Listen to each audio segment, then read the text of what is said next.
جب سارے اصحاب حسین شہید ہو گئے تو پھر حضرت امام حسین نے آخر میں خود تیاری فرمائی۔ حضرت امام زین العابدین بیمار تھے، لڑکھڑاتے ہوئے ڈنڈے کا سہارا لے کر اٹھے، عرض کی ابا جان میرے ہوتے ہوئے آپ تشریف نہ لے جائیں، پہلے میں جاؤں گا بعد میں آپ جائیں۔ حضرت امام حسین نے فرمایا بیٹا تم شہادت کا قصد نہ کرو، شہادت کا ارادہ نہ کرو، اگر تم بھی شہید ہو گئے تو خاندان نبوت کی شہزادیوں کو مدینہ کون لے جائے گا؟ بیٹا میں تمہارے لیے دعا کرتا ہوں اللہ تعالیٰ تجھ سے میری نسل کو باقی رکھے گا۔ وصیت کی اور سینے سے لگایا، تمام باطنی علوم جو سلسلہ بسلسلہ چلے آ رہے تھے امام زین العابدین کو دیے اور اللہ تعالیٰ کی بارگاہ میں دعا کی، یا رب یہ ہے سعادات کا گھر تیرے حوالے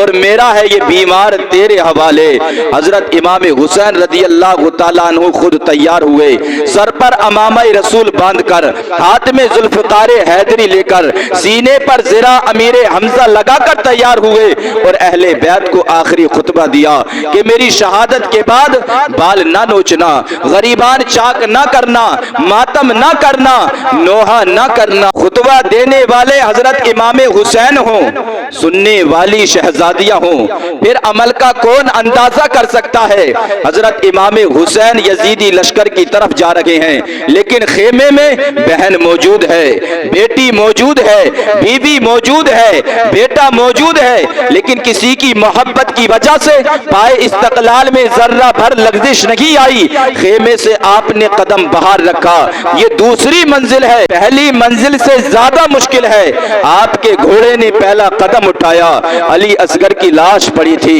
دوسرا قدم اٹھایا، علی اکبر کی لاش پڑی تھی، تیسرا قدم اٹھایا، اونو محمد کی لاش پڑی تھی، چوتھا قدم اٹھایا، عباس کی لاش پڑی تھی، پانچواں قدم اٹھایا، دوسرے شہزادوں کی لاشیں پڑی تھی۔ آج اگر کسی کے گھر میں ایک لاش پڑی ہو کوہرام مچ جاتا ہے، لیکن قربان جائے حضرت امام حسین کے، آپ کے سامنے کئی لاشیں پڑی ہیں، لاشوں سے خون شہادت نور کے فواروں کی طرح بہ رہا ہے، لیکن قوت بازو میں ضعف نہیں آیا، پائے استقلال میں لغزش نہیں آئی، پیشانی پر شکن نہیں پڑی، چراغ ٹوٹ گئے، آفتاب ڈوب گئے، لیکن جبین پر ذرہ بھر شکن نہ آئی۔ آپ کے گھوڑے نے قدم اٹھایا، یہ تیسری منزل ہے، ادھر خود اکیلے تنے تنہا ہیں، سامنے 22,000 یزیدی لشکر ہے، ادھر خاندانی نبوت کے شہزادوں کی لاشیں ہیں، پیچھے خاندانی نبوت کی شہزادیاں ہیں، لیکن ان مشکلات کے باوجود آپ کے صبر و استقلال میں فرق نہیں آیا۔ آپ نے کھڑے ہو کر یزیدی فوج کو خطبہ دیا،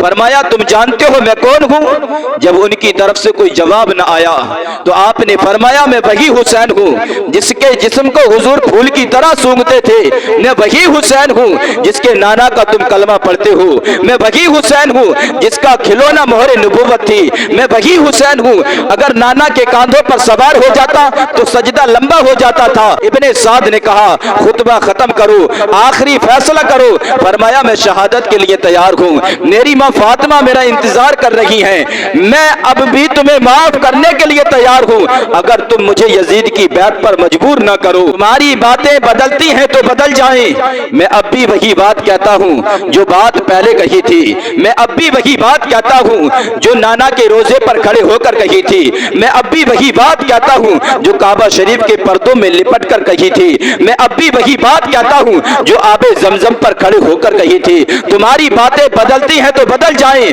تم نے پہلے خط لکھ کر بلایا، اب تلواریں دکھاتے ہو، بدلتے رہتے ہیں انداز کوفی و شامی، حقیقت ابدی ہے مقام شبیری، لیکن یزیدی نمائندے نے بات قبول نہ کی اور کہا آپ موت سے ڈر گئے ہیں، وقت ٹالنا چاہتے ہیں۔ آپ نے فرمایا میں نے یہ بات اتمام حجت کے لیے کی ہے، تم یہ نہ کہہ سکو کہ ہم جانتے نہیں تھے۔ اس کے بعد آپ نے گھوڑے کو لشکر یزید کی طرف بڑھایا، حملہ کیا تو صفوں کی صفیں الٹ کر رکھ دی، جو بھی سامنے آیا اسے واصل جہنم کیا۔ عمر بن سعد نے اپنے لشکر کی جب یہ حالت دیکھی تو اس نے اپنے لشکر کو آواز دے کر کہا